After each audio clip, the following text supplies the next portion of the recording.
But I want to talk to you guys about this Signal chat, the drama with the Signal chat. Yes, the drama with the Signal chat. So, CIA up. Is that what you think? Yep.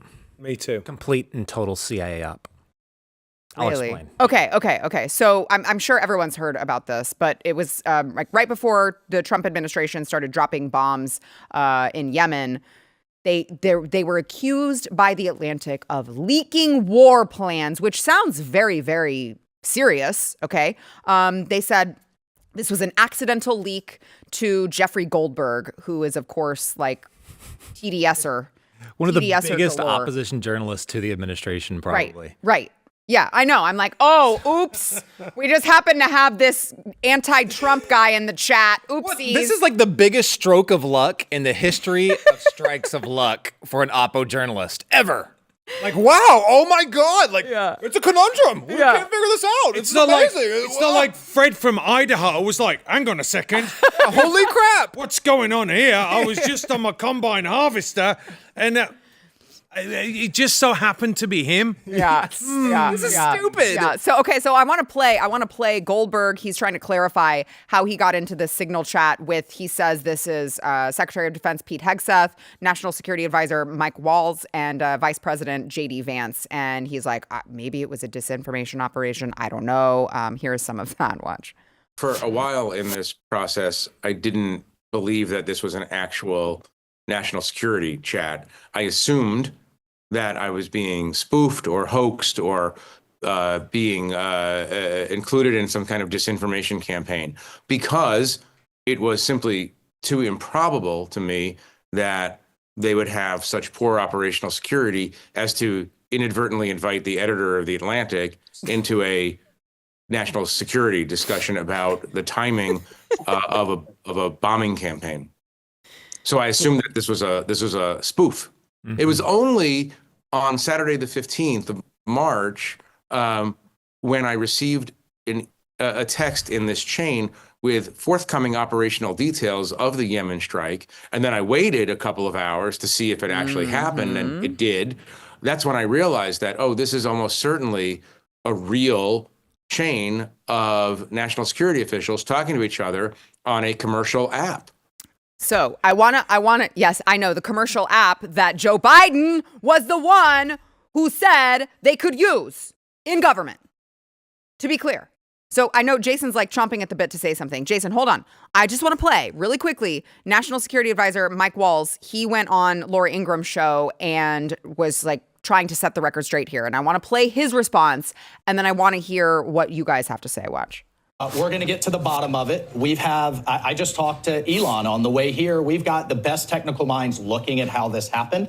But I can tell you for 100%, I don't know this guy. I know him by his horrible reputation, and he really is the bottom scum of journalists. And I know him in the sense that he hates the president, but I don't text him. He wasn't on my phone, and we're going to figure out how this happened. Jason?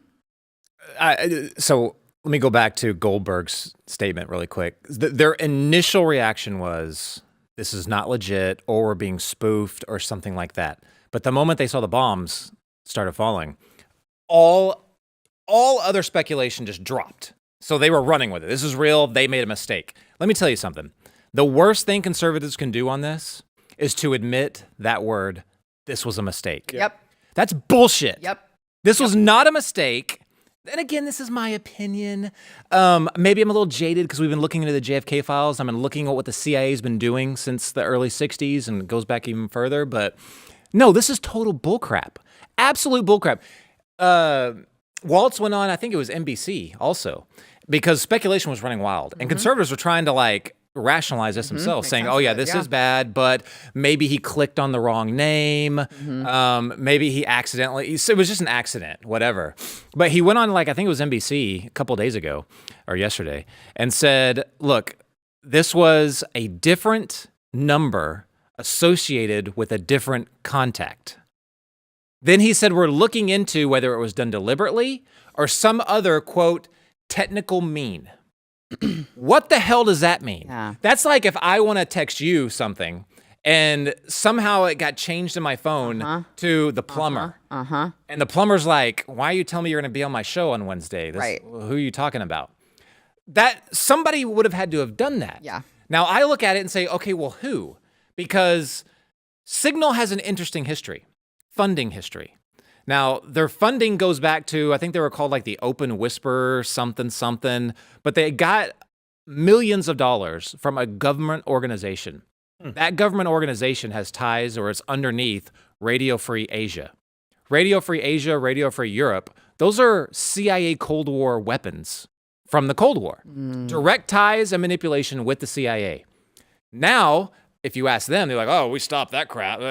We don't mess with USAID either. You know, like, they're on their own. We don't do anything with that. They're like, bullshit. We investigated ourselves and we found that we don't do that anymore. Right, exactly. It's like the big food and pharma thing all over again. Yeah. I am not buying that whatsoever. WikiLeaks came out years ago and said that their Vault 7 release said that the NSA and the intelligence community, or no, it was the CIA, had direct access into both Signal and WhatsApp. They could penetrate it. Tucker Carlson says just a year or so ago that the NSA went into his Signal and pulled out the messages and then contacted him. So we know you're going to have this interview with Putin. He's like, I didn't tell anybody. It was just in Signal. Come on. Look at what CIA Director Ratcliffe said. He said the day he was sworn in, the very first thing that happened was that CIA technicians came in and loaded up Signal in every single one of his apps. Tulsi Gabbard, today in front of the House, said that that's just what happens. That I think going back from what you said, CISA under the Biden administration, they recommended personally using Signal, so now they're uploaded on every. Why would the government, whose sole intention, they love snooping on all of our communications? If you believe any of the Snowden stuff, looking into like tapping into internet LAN communications, all that stuff to read all of our mail. Why would they be like, yep, that's approved. It's all good. Unless they already have a backdoor into this app or some way to penetrate it or something. That's why they mandate it. That's why it's on every single app. And now the luckiest strike in the history of luck strikes happens to one of the biggest opposition journalists where he's like, oh, I just got added in. I have no idea. The contact was changed. I don't know. It's just, wow, it's a big mistake by the Trump administration. Bullcrap. Yep. Don't admit that. This is not a mistake. This is the deep state network. You already said bullshit like twice. You can just keep it with that. Keep it rolling. Yeah. Good God. Yeah, no, I mean, I don't know as much as you in this realm, but the first thing I read was like, I don't believe this was a mistake for a second. I believe that there's something way more to this. This wasn't just like an oopsie. And certainly I keep hearing people, well, who should resign? Well, should Mike Walls resign? Well, should Pete Hegseth resign? That's why you get to the why. I know. It's for internal struggle. And look at the timeline. I didn't even mention the timeline. This story breaks the day before the Senate Select Committee on Intelligence. Yes. The day before. Yes. It's all related, and that's why, right? That's the point. And so I got asked that by a very good friend of mine this morning. They texted me, and I'm like, absolutely not. Yeah. No one should resign. That's what they want. Of course that's what they're going to push for. Today, there was a congressman, I can't remember who he asked. Maybe it was Tulsi. I can't remember. But they were actually talking about or asking the question if Pete Hegseth had appeared to be drinking when he sent some of the messages. Oh, my God. That is what this is for. Yep. Wake up. It couldn't be more obvious. Yep. That's what this is for. But you know what? When they were talking about this yesterday, if you notice, Trump was like, no, he knows. He knows exactly what's going on. This is it.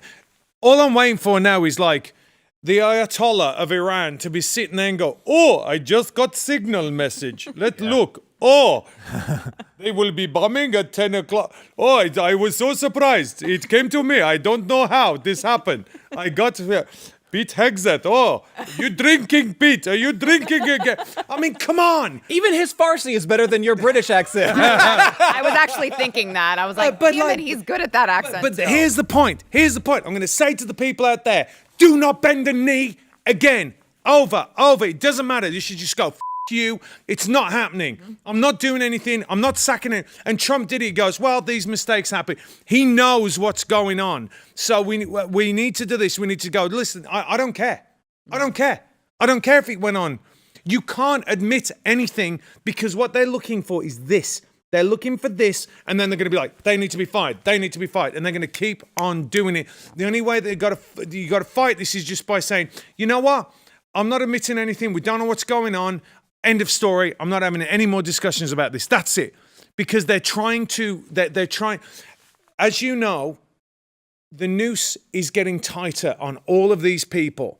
More of these things are going to happen as they start panicking and trying to get out of the impending Doge investigation, which we keep saying is going to uncover all this funding. To your point, where's the funding going? Who is pulling the strings in the deep state, right? The noose is tightening and they can't stop it right now. They tried to stop it. And I believe they're trying to delay it because of Elon only being in the government for a certain amount of time. But do not bend the knee. Just tell them to go away, in other words, and just carry on because it's all an op. If you like this clip and you want to see the full episode, click here. And if you want to subscribe to the channel, come on, you know you do. Click here.